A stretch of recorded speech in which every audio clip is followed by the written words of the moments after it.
watching Channel 4, the local station. Live with Jennifer Waugh, Bruce Hamilton, Melanie Lawson, Nikki Kimbleton, Stacy Spanos, Time Saver Traffic with Ashley Mitchum, and the Weather Authority forecast with Richard Nunn. The morning show continues.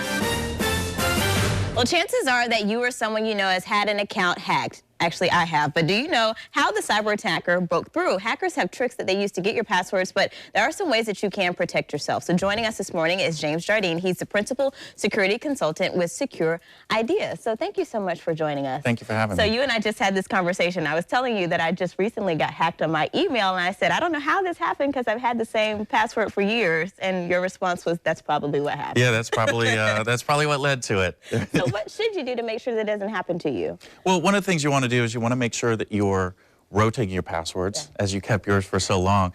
You want to make stronger passwords. A lot of people use short passwords, which doesn't really help because we misconfuse how we actually attack passwords. Really? Yeah, a lot of times people think that we're attacking passwords by ruffling through your drawers and looking what's on your desk, and that's not it. Most of these are mass attacks, so it's against everybody. It's, you know, hey, I just found a database, so I'm going to attack that. I'm not normally specifically targeting just you. Okay, I got you. So one of the first things you say is making it a longer password. Why is that important if it's longer? Well, the longer it is, the harder it is for these automated tools to crack it. Okay. So if it's only 8 characters, you know, there's a set amount of time it takes to go through every possible combination. So if you make it 15 characters, which is what we at Secure Ideas recommend, is that much longer to actually go through and crack that from an automated fashion, which is how most of these are being done. Okay, so the next tip is stay away from the generic password or 1234556. I didn't think anybody had that password. Well, you'd be surprised. Splash Data just came out with their top passwords of 2013, and 123456 was the #1 from breached values that they've identified. So that one password, systems still allow these passwords to be done. So we're seeing it.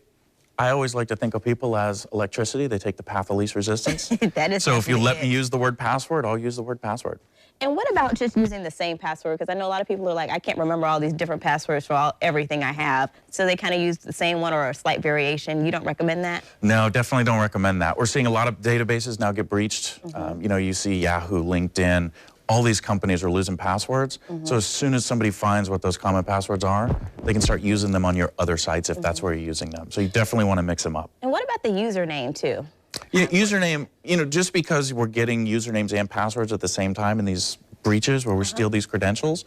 So if your username is the same across multiple sites and your password's the same, then it's easier to correlate the username and password. So you were talking about just they're attacking multiple people at once. It's not just you. And so I was kind of thinking when my email got hacked, like, how did they do that? Was it an email thing that I opened? Was it something I shouldn't have, like, clicked on? How do you find that people are able to do this? Is it something you're doing, or is it just not even, you may not have even done anything? It depends. I mean, it could be something that you do. Social engineering, which is where somebody sends you something, you click on something, is very viable. That's most of the ways a lot of breaches happen.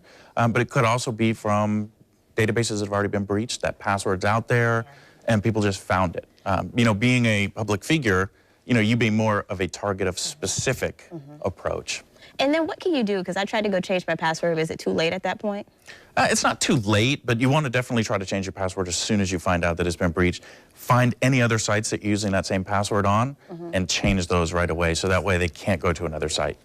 Well, thank you so much. You've been so thank you for helpful having me. I appreciate it. Well, those are just some of the ways that you can build stronger passwords to protect your account.